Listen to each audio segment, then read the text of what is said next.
Salam semuanya, sahabat STT Star. Mari dukung terus channel ini untuk bisa memberkati banyak orang melalui pelayanan online. Klik subscribe dan nyalakan loncengnya. Bagi sahabat STT Star pengguna smartphone, silakan buka aplikasi YouTube, kemudian cari STT Star dan tekan tombol subscribe serta nyalakan loncengnya. Bagi sahabat STT Star pengguna laptop atau komputer, silakan buka browser sahabat, buka YouTube, kemudian cari STT Star dan klik subscribe. Dan jangan lupa nyalakan loncengnya. Terima kasih telah membantu channel ini untuk terus berkembang. Tuhan Yesus memberkati.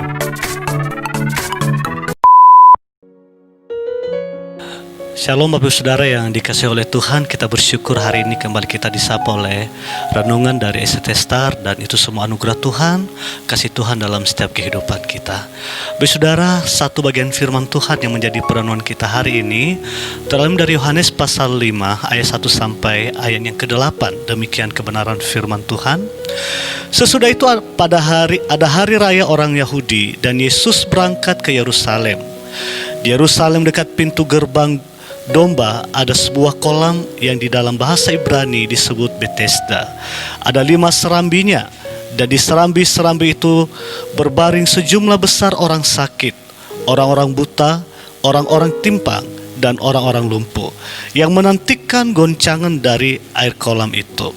Sebab sewaktu-waktu turun malaikat Tuhan ke dalam kolam itu dan menggoncangkan air itu.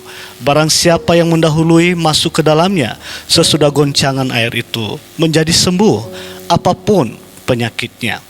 Di situ ada seorang yang sudah 38 tahun lamanya sakit. Ketika Yesus melihat orang itu berbaring di situ, dan karena ia tahu bahwa ia telah lama dalam keadaan itu, berkatalah ia kepadanya, "Maukah engkau sembuh?" Jawab orang sakit itu kepadanya, "Tuhan, tidak ada orang yang menurunkan aku ke dalam kolam itu apabila airnya mulai goncang. Dan sementara aku menuju ke kolam itu, orang lain sudah turun mendahului aku." Kata Yesus kepadanya, "Bangunlah, angkatlah tilammu, dan berjalanlah." Dan pada saat itu juga sembuhlah orang itu, lalu ia mengangkat tilamnya dan berjalan.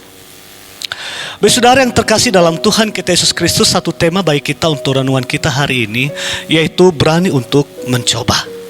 Ya. Ada pepatah mengatakan begini, kegagalan adalah kesuksesan yang tertunda. Dan hal tersebut dialami oleh Thomas Alva Edison, penemu listrik. Dikisahkan bahwa dia telah melakukan percobaan sampai 9.998 kali. Dan di dalam percobaan yang ke 9.999 barulah ia berhasil. Saudara, kegagalan demi kegagalan dialami, tetapi dia tetap berani untuk mencoba sampai dia berhasil. Bapak Saudara, bahwa hal sikap positif seperti inilah yang semestinya kita miliki ketika kita diperhadapkan dengan kegagalan. Nah, dalam perenungan kita hari ini dikatakan bahwa ada orang lumpuh yang 38 tahun dia mengalami kelumpuhan.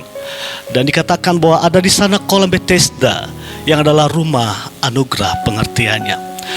Nah, yang menarik dengan kolam Bethesda ini dikatakan bahwa yang bagi orang Yahudi bahwa ketika kolam ini tergoncang dan malaikat Tuhan lewat, maka diyakini bahwa apapun penyakitnya, siapa yang dahulu turun ke dalam kolam itu pasti dia akan mengalami kesembuhan total.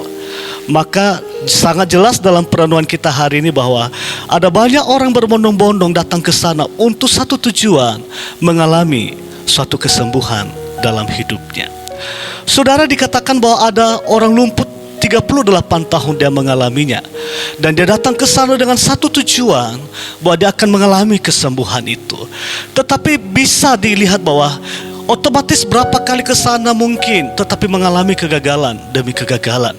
Tetapi bahwa orang lumpuh ini dia tetap mencoba. Dia tetap mencoba dengan satu harapan bahwa kelak dia akan mengalami keberhasilan dan sembuh dari kelemahan tubuh yang ia alami. Tetapi kita akan renungkan dalam bagian firman Tuhan ini mengajar kita untuk menjadi orang-orang yang pantang mundur dan berani untuk mencoba. Yang pertama yang membuat kita tetap maju dalam keadaan ketika kita merasa gagal. Yang pertama bahwa ada Yesus yang peduli. Baik saudara, kalau kita melihat kondisi orang lumpuh ini selama 38 tahun, pasti ketika dia datang ke kolam itu ada banyak orang yang melihat dia. Bahkan mungkin orang berganti-gantian melihat dia, tetapi orang tidak pernah melihat apa yang menjadi kebutuhan orang yang lumpuh ini. Maka ketika Yesus ada, Yesus tahu apa yang menjadi kebutuhan. Yesus peduli apa yang menjadi kebutuhan orang yang lumpuh ini. Sehingga dengan jelas dia katakan di sana bahwa, maukah engkau sembuh? Artinya bahwa Yesus tahu titik permasalahan yang dialami oleh yang lumpuh ini. Bahkan Yesus tahu apa yang menjadi kebutuhan yang lumpuh ini. Untuk itu bahwa Tuhan tawarkan satu kesembuhan bagi dia. Oleh karena apa? Itulah yang dirindukan yang terjadi dalam kehidupan si lumpuh ini. Saudara, tadi kita katakan mungkin berapa kali datang ke kolam itu tapi tidak mendapatkan keberhasilan. Tapi ketika ada Yesus di sana, Yesus tahu apa yang menjadi kebutuhannya. Baik saudara yang terkasih dalam Tuhan kita Yesus Kristus, Yesus mengerti apa yang menjadi kesusahan kita. Ketika kita mengalami kesusahan dalam hidup ini, kita mencoba untuk berjuang, kita bercoba untuk keluar dari kegagalan itu. Mungkin kita sulit untuk berhasil. Tetapi hari ini kita belajar dari orang yang lumpuh ini yang 38 tahun mengalami kelumpuhan. Tetapi kesembuhan itu juga dia mendapatkannya. Oleh karena apa? Ada Yesus di sana. Maka saudara yang terkasih dalam Tuhan kita Yesus Kristus, apapun kegagalan dalam kehidupan kita, mungkin itu rumah tangga, mungkin itu usaha, karir kita, pendidikan kita gagal untuk mencapainya. Tetapi saya mau katakan hari ini, jangan pernah berhenti untuk berjuang. Engkau bersama dengan Yesus. Yesus peduli apa yang menjadi bagian hidupmu hari ini.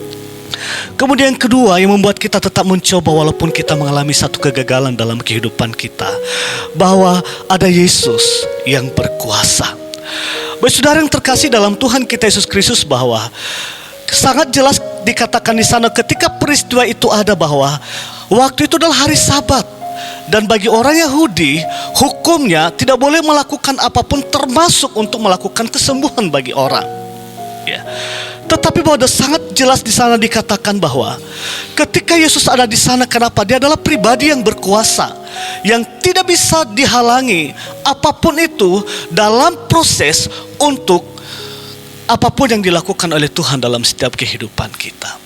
Maka sangat jelas dikatakan di sana bahwa sungguh luar biasa apa yang dialami oleh orang yang lumpuh ini. Tuhan katakan kepada dia, kata Yesus kepadanya, bangunlah, angkatlah tilammu dan berjalanlah. Dan pada saat itu juga sembuh orang itu, lalu yang mengangkat tilamnya dan berjalan. Bapak saudara terkasih dalam Tuhan kita Yesus Kristus, kita bangga bahwa kita punya Yesus yang berkuasa dalam seluruh hidup kita. Maka apapun tidak ada yang bisa menghalangi kuasa Tuhan kalau Tuhan itu nyatakan dalam setiap kehidupan kita. Maka bahwa apapun kesulitan yang kita alami, kegagalan apapun yang kita alami, bahwa tidak ada yang sulit bagi Yesus untuk memberikan jalan keluar dalam setiap kehidupan kita. Tetapi yang menjadi pertanyaan, di saat kita mengalami satu kegagalan dalam kehidupan kita, apakah kita datang kepada Yesus yang punya kuasa itu, atau justru kita menjauh daripada Yesus? Maka saudara yang terkasih dalam Tuhan kita Yesus Kristus, kita punya Yesus yang punya kuasa, kita punya Allah yang punya kuasa. Maka bahwa tidak sulit bagi Tuhan untuk melakukan perkara besar dalam kehidupan kita. Bahkan kegagalan kita sekalipun, Tuhan akan siap untuk menolong kita, dan kita akan bangkit dari kegagalan kita. Kemudian yang ketiga saudara, bahwa kita akan berani mencoba walaupun kita ada dalam kegagalan. Oleh karena apa? Yesus adalah Tuhan kita. Baik saudara yang terkasih dalam Tuhan kita Yesus Kristus, ketika Tuhan katakan kepada orang yang lumpuh selama 38 tahun itu, maukah engkau sembuh? Maka jawab orang yang lumpuh ini, tidak ada orang yang menurunkan aku ke dalam kolam itu, tetapi air mulai goncang. Dan sementara itu aku menuju kepada kolam itu, orang lain sudah mendahului aku. Baik saudara yang terkasih dalam Tuhan kita Yesus Kristus, bahwa orang yang lumpuh ini berpikir bahwa bagaimana mungkin aku bisa akan mengalami kesembuhan itu. Kalau saya saja bisa ke kolam itu, orang akan sudah mendahului ke aku. Oleh kenapa? Oleh kenapa kondisi yang dia alami dalam keadaan kelumpuhan. Tetapi apa yang tidak pernah dipikirkan oleh orang yang lumpuh ini, jauh Allah kerjakan di dalam hidupnya.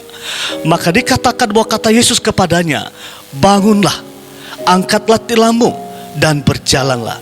Dan seketika itu juga dikatakan orang lumpuh itu sembuh.